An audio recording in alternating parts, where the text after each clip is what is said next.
Hi everyone, welcome. I'm down here in my wormery preparing to check in on a couple of my older bins, which takes us to the shelf over on the left. Everything over here to the right is my newer systems, and the older ones get shifted off to the left here. Some of the stuff over here is so old already that it actually got completed, where the worms have been hauled out. The system that belongs over here, the mixed red worms, is actually in migration, but I removed it from here to go put it someplace else where I could blow a fan on it to try to help dry the material. But that leads us to these 280-day-old systems. That's 40 weeks now. Fed 24 times, and the oddity in these systems is that for some time now we've been trying to compost a wool sweater. And the last time we were in here 12 days ago, the wool sweater had already been in progress for 152 days. So we're at 162 today. No, 150 days. Yeah, 150 days. So we're at 162 today. So that's less than 3 weeks away from hitting 6 months of age in terms of trying to compost down a wool sweater. Very slow going. It's my first time trying wool, so who knows? I think I've actually got a feeling that that wool sweater is just going to accompany the worms to their new home when it comes time to haul them out of here. Because for some time now we've been foraging. That just means no new bedding going in. We've been feeding, continuing to feed, and today's feeding is actually feeding number 25. So I'm going to put a glove on, get these systems up on the bench, and we're going to get them fed. Let's get to work.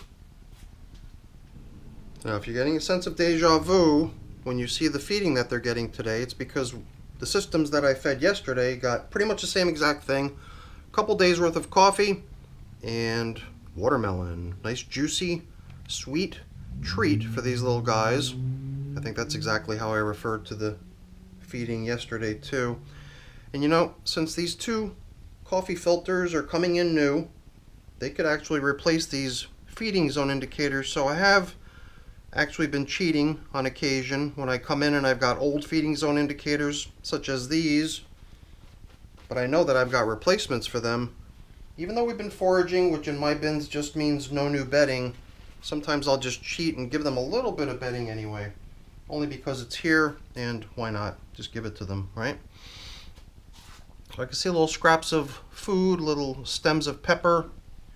This appears to me like the outer skin of some cantaloupe melon rind. So here and there I'm seeing some stuff that's out on the surface, getting kind of dry from not having been submerged under the surface. This, I believe, is the outer peel of some chestnut. These are the sort of things I should probably not break up into little pieces, because even though they're going to be broken into little pieces, they would definitely not be broken down in time for the system to get migrated. And then this way, if they're left in large form, this way we can choose to screen it out at some point if we decide we wanted to do that. So let's dig in. We gave them watermelon last time too. We actually tried to position the wool sweater in such a way that we threw some food under the wool sweater. I believe the watermelon rind actually went underneath the sweater, and then in came the sweater, and on top of the sweater came some more foods. So don't keep me to that. I'm just trying to recall from having scrubbed through the video really quick earlier just to refresh my memory on how things went in here.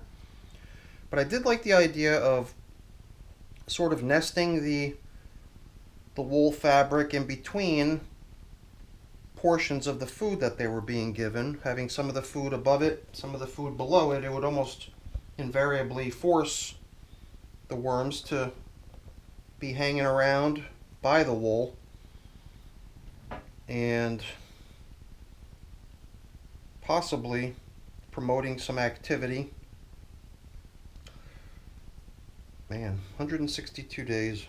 Oh, my finger just kind of went right through the fabric there as I kind of tried to lift it up, and here I could see some even larger holes. I do wonder if perhaps the fabric is finally starting to... Oh, you know what? Wow, guess what? Holy cow. You know, I haven't noticed it till now, but this is the first time I'm actually lifting the fabric up in order to see it with some backlighting applied. And when I did that, holy moly, I think the word is threadbare. But the bottom line is that even though it seemed to me for the longest time that there was really nothing going on here, I think I've been completely mistaken. You know, let me see if I can grab my phone here and see if I can demonstrate this for you. If I were to just put some light up here, and I'm going to try to do this in a way that I don't make a big mess and get worm castings all over my phone, but I'm hoping this is working because now my phone is in flashlight mode rather than being my preview to what the camera's seeing.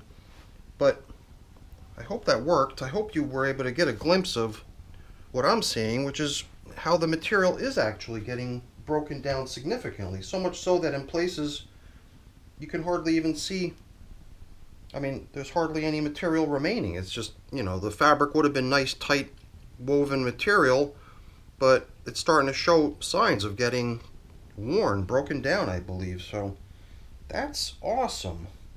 You know, what a surprise. Over and over again, for the longest time, I've just been going on and on about how I'm becoming super skeptical of whether the worms are even doing anything to this stuff. But now, after 162 days, I believe I finally see the light through the sweater. I know, cheesy humor, cheesy worm farming humor. But wow, that's good news, you know? I'm so happy to see that, and I sure hope it came through on the camera. I sure hope it was as obvious to you guys as it is to me. And now we are actually starting to see some nice progress on that sweater. Wow, what a revelation. And what a relief too, you know? Because repeatedly I've been asking the audience, anybody out there who might have already possibly gone through the experience of composting wool with their worms, I keep asking, you know, hey, who else has done this before? Can you give me some idea as far as what to expect? But I've really never gotten any feedback on the topic, suggesting to me that perhaps the composting of wool in worm bins is just a thing that a lot of people don't do, you know. So now I'm just curious to lift this piece up and hold it up to the window, so I got a little bit of backlighting on this one too to see what I see. And here too, I'm definitely seeing a significant difference in terms of how, I mean, I didn't try doing this in terms of trying to see through the fabric in this way when the material was still intact. And in the past too, we would look at this stuff. Here's some more chestnut skin. I mean, in the past, I was trying to say something about the past. Now I can't remember what I was about to say, but it doesn't matter. Whatever, irrelevant. Let's move on. Maybe it'll come back to me, but yeah, that's good news. Very, very good news. Glad to see it. All right, good news. It's always fun to kind of be feeling like you're down on your luck on something and then realize that perhaps all the while you've been working yourself up into a tizzy about nothing, because what you were so worried about is actually turning out a lot better than you originally thought. So good news, good news. Very happy to see it. All right, I like that. So let's move on to giving them their yummy treat. So I'm going to use the, this looks like some sort of a little piece of plastic coming out. I'm going to use these old coffee filters as just the platform or foundation or whatever you want to call it, onto which we're going to place part of the feeding. And I guess the starting portion will just be the coffee, because that just happens to be here on the top of the pile. And I'll just set these coffee filters aside briefly until we get everything covered up and leveled off, so we can return them to the systems as our feeding zone indicators. And yes, I've got a piece of melon frozen to this somewhat damp coffee filter. So yeah, the coffee filters will just come in to replace the old ones. The old ones getting elevated to a higher status now in terms of their purpose.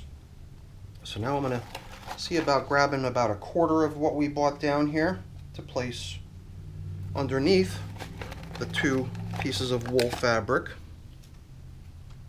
like so. And perhaps we'll leave a little bit more for the top.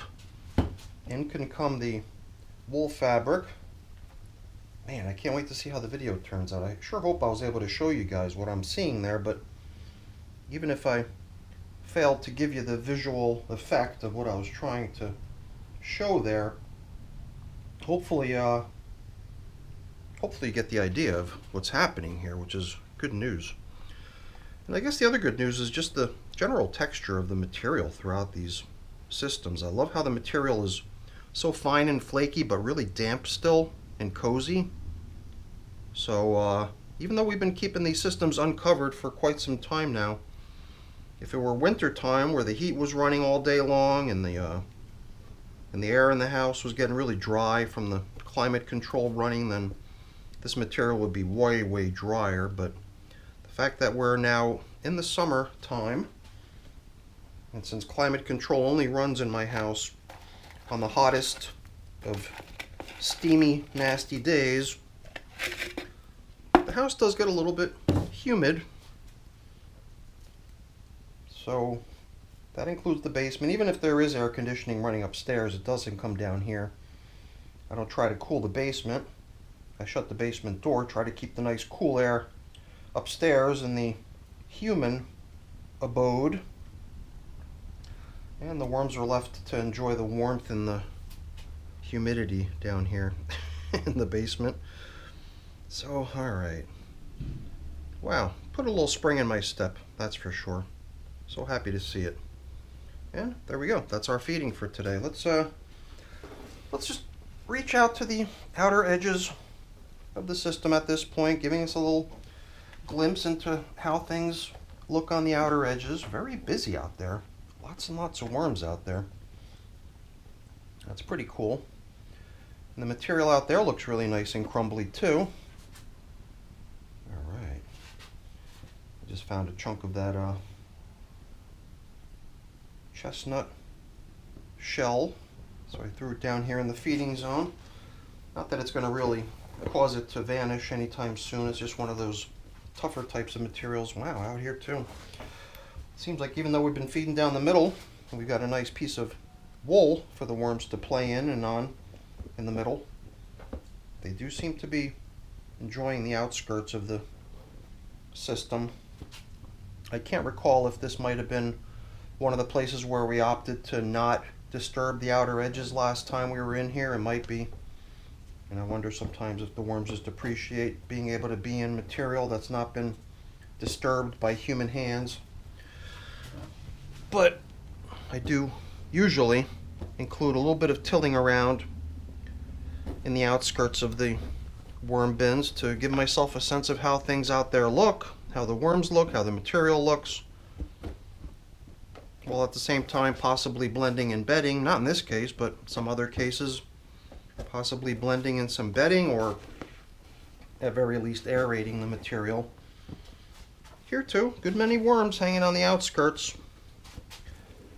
And I still see a good many springtails occupying this material. All these little tiny white specks, I'm not sure if they're showing up on the camera, but there's little tiny white specks, which are springtails occupying the system along with the worms, helping to break down stuff. And they're the types of creatures that tend to bloom in population size when there's a good amount of humidity and moisture. Well, mainly moisture. So I would have to say that the reason for the springtails is that the system is still quite damp despite being uncovered for the longest time now. I don't even know how long at this point. I just lost track, but it's been uncovered for a while now in the hopes that the material will emit some of its moisture to the atmosphere and evaporate away and get a little bit looser, get a little bit more crumbly, and not so sticky and clumpy. So that's it for our check-in. Good news on the wool. It's finally breaking down, and it probably has been for some time. I just didn't have the knowledge to look at it the right way, but I'm glad I did. Just a complete accident and good news. All right, everyone, that's it for the check-in. Hopefully you enjoyed it. If you did, as always, please don't forget to leave me a quick thumbs up before you go. That's always really appreciated. And if you haven't done so already, please also consider subscribing to the channel. That's very much appreciated as well. All right, everyone, have a great day. Thanks for watching. Bye now.